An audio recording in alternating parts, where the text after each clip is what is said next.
dari Jakarta, kami sekarang sudah sampai di Museum Sumpah Pemuda yang bertempat di Jalan Kramat Raya nomor 16. Kami dari kelas 11 IPA 3. Perkenalkan, nama saya Ferdian. Nama saya kelas 11 IPA 3. Dimana nama saya Muhammad Nurul Abdullah dari kelas 11 IPA 3. Sekarang kami akan menelusuri Museum Sumpah Pemuda ini dan akan menjelaskan bagaimana sejarahnya Sumpah Pemuda ini bisa dari awal dibangun dan terbentuk dan berkembang sampai saat ini.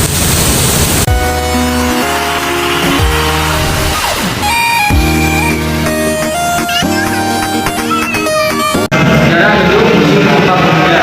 Nah, politiknya ini membawa dampak pada berdirinya sekolah-sekolah seperti Saudia dan Resort School atau RAS di Batavia. Seiring dengan tumbuhnya sekolah-sekolah tersebut, tumbuh pula pemondokan pelajar, salah satunya adalah milik si Konglia di Jalan Kramat Raya nomor 16. Nah, Yogyakarta menyewa gedung ini pada tahun 1925 yang digunakan sebagai tempat latihan kesenian langit siswa dan aksi politik. Pada September 1926, gedung Kramat 16 dijadikan kantor Perhimpunan Pelajar-Pelajar Indonesia atau PPPI dan kantor redaksi majalah PPPI Indonesia Raya. Tokoh-tokoh yang pernah tinggal di gedung ini antara lain adalah Muhammad Yamin, Abu Hanifah, Amir Syarifudin, A.K. Ghani, Setiawan Surjadi, Mangaraja Pintar, dan Nasar. Di ruangan pertama Museum Sumpah Pemuda yaitu ada tanggal berdirinya Budi-Utomo, yaitu tanggal 20 Mei tahun 1908. Di tahun yang sama pada tanggal 22 Desember 1908 yaitu berdirinya Indeks Carnegie. Pada tanggal 1912 berdirinya Indeks Papits. Setelah itu pada tanggal 7 Maret 1915 berdirinya Tengkoro Darmo, atau pada tanggal 11 Januari 1905 Indonesia Friendly Team diubah menjadi Perhimpunan Indonesia pada tanggal 11 Januari dan Kongres Pemuda pertama, yaitu tepatnya pada tanggal 30 April sampai dengan 2 Mei 1926. Setelah kita dari perkenalan yang pertama, sekarang kita masuk ke ruang organisasi. Nah, di ruangan ini kita mendeskripsikan sejarah terbentuknya organisasi-organisasi pemuda pada masa pergerakan nasional. Di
Kami putra dan putri Indonesia. Mengaku berbangsa yang satu. Bangsa Indonesia. Tiga. Kami putra dan putri Indonesia. Menjunjung bahasa persatuan. Bahasa Indonesia.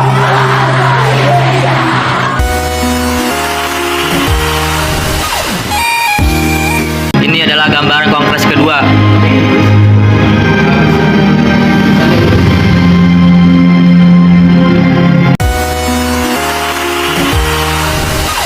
Inilah peninggalan biola dari WR Suparman.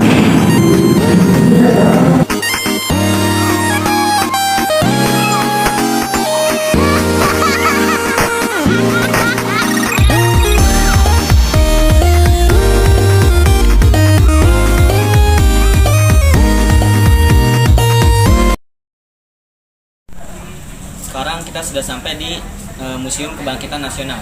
Tepatnya di Jalan Abdurrahman Saleh, nomor 26, Kecamatan Senen, Kota Jakarta Pusat. Sekarang kita bertiga akan menelusuri museum ini. Ruang Memorial Budi Utomo. Sekarang kita masuk ke ruangan ini.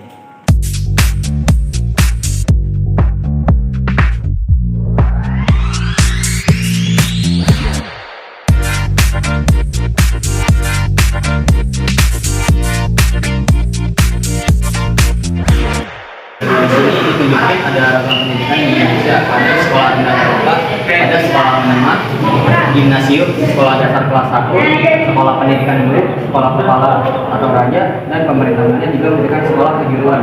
Di sini terdapat tokoh-tokoh pendidikan bangsa Indonesia, yaitu yang pertama ada Ki Hajar Dewantara, Dewi Sartika, Raden Ajeng Kartini. Mereka bertiga yang merupakan pelopor sebuah kebangkitan nasional. Raden Ajeng Kartini pada tanggal 1903 mendirikan sekolah untuk anak-anak gadis yang menekankan pada pendidikan, pembinaan budi pekerti, dan pembinaan karakter di Jepara. Sedangkan Dewi Sartika pada tahun 1904 mendirikan sekolah istri yang kemudian berubah menjadi sekolah keutamaan istri di Bandung. Ki Hajar Dewantara pada 1922 mendirikan perguruan kebangsaan Taman Siswa yang semboyan Ing Ngarso Sung Tolodo, yang artinya di depan memberi contoh, Ing Majo Mangun Karso, di tengah memberi kesempatan murid untuk berkarya, dan Tuturi Handayani di belakang selalu menjadi motivasi.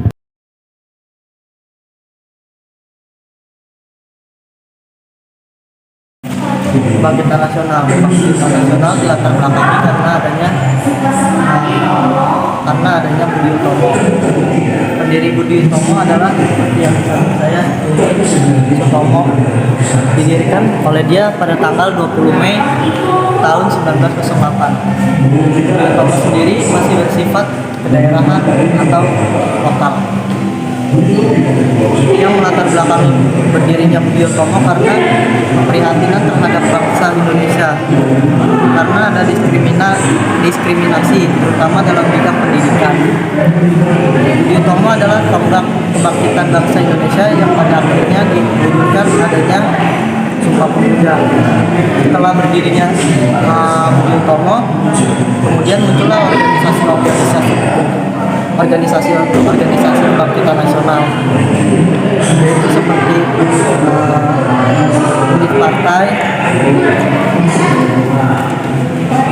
Muhammadiyah, NU, dan syariat Islam, dan lain sebagainya. Lalu seterusnya ada Perkumpulan Indonesia atau PNI. Pada tahun 1908, pelajar Hindia Belanda di negeri Belanda mendirikan perkumpulan Indische Vereniging sebagai wadah pertemuan antara anggota. Saat pergantian, ketua dari Dr. Sutomo ke Herman Kawisastra pada September 1922.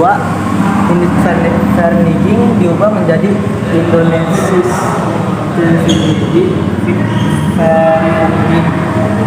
pada masa kepemimpinan Iwa Kusuma Sumantri. Indonesia Verdin menjadi perkumpulan non komparasi yang memiliki 3 asas, yaitu yang pertama, Indonesia ingin menentukan nasib sendiri. Yang kedua, bangsa Indonesia harus bersatu. Yang ketiga, bangsa Indonesia harus mengandalkan kekuatan dan kemampuan sendiri untuk menentukan nasib sendiri. Nah, di ruangan itu ditunjukin organisasi-organisasi yang terbentuk karena adanya Budi Utomo. Nah, yang pertama itu ada Sarekat Islam. Sarekat Islam pada awalnya bernama Sarekat Dagang Islam yang didirikan oleh Haji Samanhudi di Surakarta pada 1912. Lalu Haji Omar Said Cokroaminoto mengubah nama Sarekat Dagang Islam menjadi Sarekat Islam atau SI. Nah, keanggotaan SI ini bersifat terbuka untuk semua lapisan masyarakat Muslim, sehingga dalam waktu singkat SI menjadi perkumpulan dengan jumlah anggota terbanyak. Lalu pada Januari 1913, SI melaksanakan kongres pertama di Surabaya.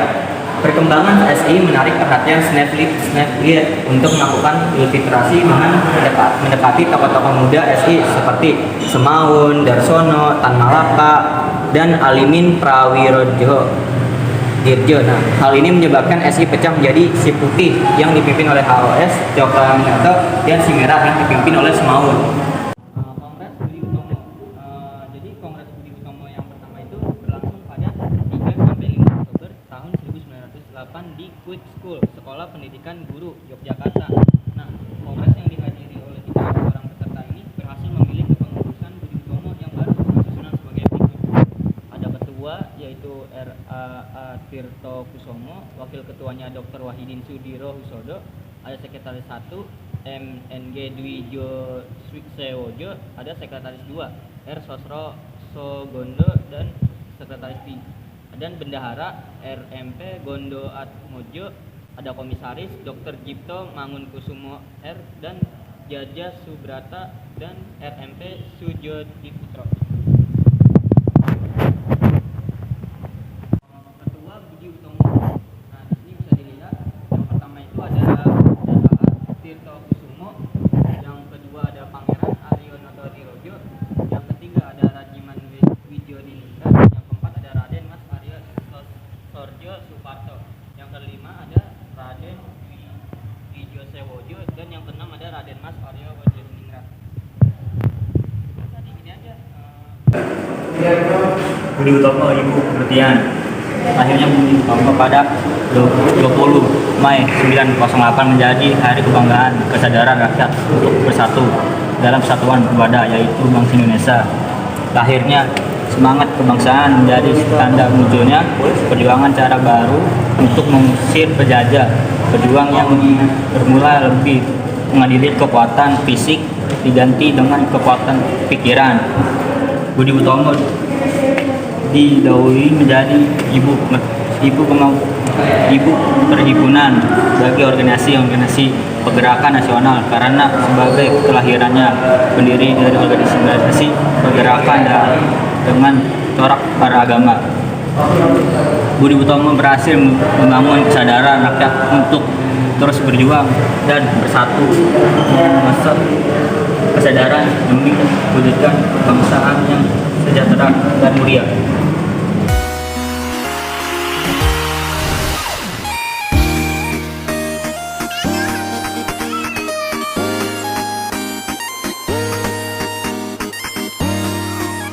Ada Muhammadiyah. Muhammadiyah didirikan di Yogyakarta pada 18 November tahun 1912 oleh Kiai Haji Ahmad Dahlan. Apa sih maksud didirikannya perkumpulan ini?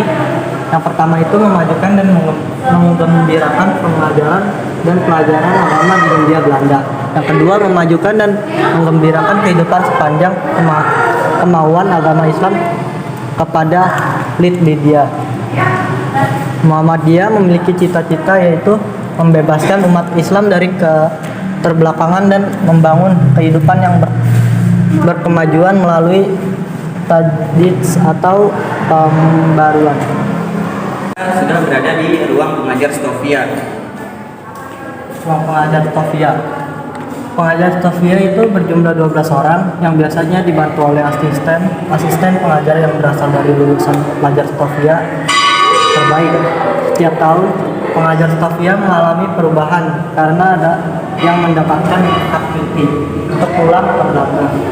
Pengajar Stovia akan menempati ruang pengajar pada saat menjelang kegiatan pembelajaran, saat istirahat sekolah, dan selesai kegiatan pembelajaran. Oke, jadi sekarang kita sudah sampai di Museum Proklamasi. Nah, museum ini adalah museum terakhir yang akan kita kunjungi hari ini. Museum ini berada di Jalan Imam Bonjol, nomor 1 RW 4, tepatnya di Menteng, Kecamatan Menteng, Kota Jakarta Pusat. Sejarahnya lagi. Hari ini kita akan mengunjungi Museum Proklamasi ini dan menelusuri apa aja sih isi yang ada dalam Museum Proklamasi ini. Ya, sekarang kita berada di Museum Proklamasi, yaitu di ruang pertama tepatnya. Ruang pertama itu ruang pertemuan. Ruang ini merupakan tempat peristiwa sejarah pertama dalam persiapan perumusan naskah proklamasi. Setelah kembali dari Rengas Dengklok tanggal 16 Agustus 1945 pada pukul 22.00 waktu Indonesia Barat, Insinyur Soekarno, Dr. Nandes Muhammad Hatta, dan Muhammad Ahmad Subarjo diterima oleh Laksamana Tadasi Maida di ruangan ini.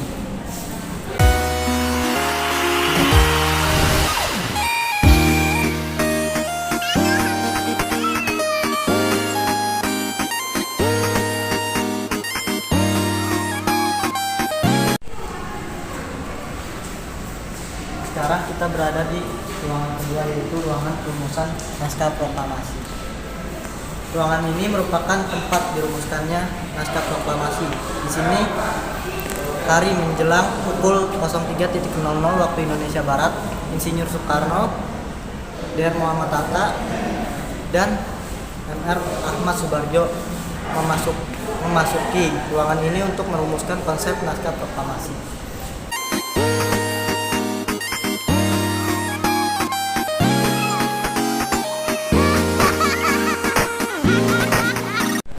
Perumusan naskah proklamasi menjelang dini hari sekitar pukul 03.00 waktu Indonesia Barat, tanggal 17 Agustus 1945, Bung Karno, Bung Hatta, dan Ahmad Subarjo memasuki ruang makan, yaitu tepatnya berada di sana.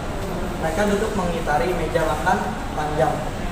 Bung Karno mulai mempersiapkan draft naskah proklamasi, sedangkan Bung Hatta dan Ahmad Subarjo menyumbangkan pikirannya secara lisan.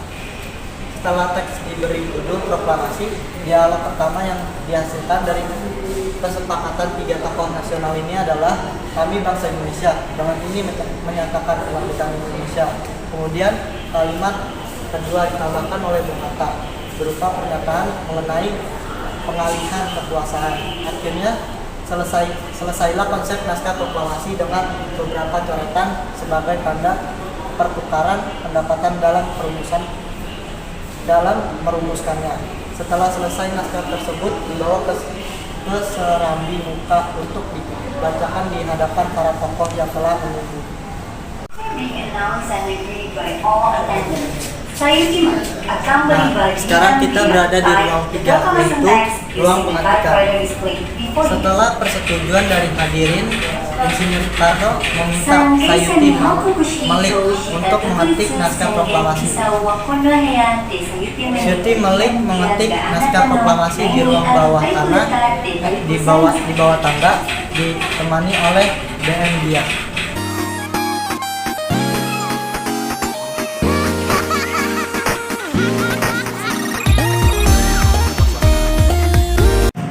Nah, sekarang kita berada di ruang 4, yaitu ruang pengesahan. Ruangan ini merupakan tempat disetujuinya konsep naskah proklamasi oleh seluruh hadirin yang datang, kurang lebih 40 sampai dengan 50 orang. serta tempat disahkannya naskah proklamasi yang ditandatangani oleh Insinyur Soekarno dan Muhammad Hatta atas nama bangsa Indonesia. Peristiwa ini berlangsung menjelang subuh Jumat 17 Agustus 1945, bertepatan pada bulan suci Ramadan.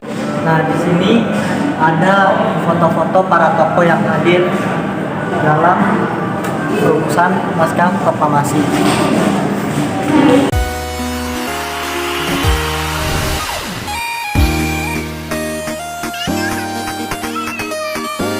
Setelah itu, di sini adalah teks proklamasi yang sudah direvisi oleh Sayuti Melik. Setelah tadi kita melihat konsepnya, ini adalah teks proklamasi yang asli.